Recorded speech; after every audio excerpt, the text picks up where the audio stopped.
அனைவருக்கும் கணித வணக்கம். இப்போ பார்க்க போகிற கணக்கு 7ஆம் வகுப்புக்குரியது.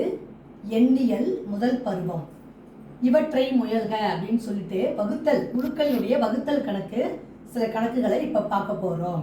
இப்போ பாருங்க, -32 வகுத்தல் 4 ஈக்குவல் டு டேஷ்னு கொடுத்துருக்காங்க.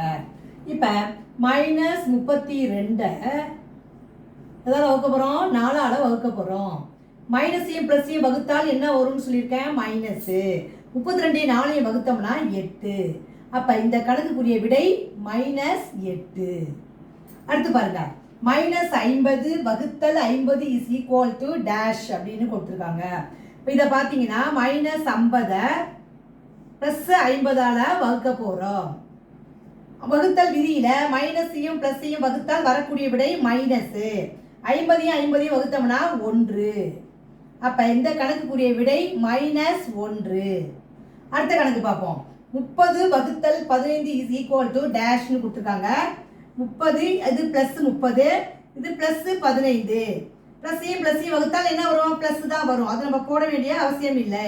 30 15ஆல் வகுத்தால் 2, ப்ளஸ் 2ன்னு எழுதலாம் அல்லது 2ன்னு எழுதலாம். இது வகுத்தல் விதியை பயன்படுத்தி இந்த கணக்குகள் வகுத்தல் கணக்கை செஞ்சுருக்கிறோம். புரிஞ்சுங்களா?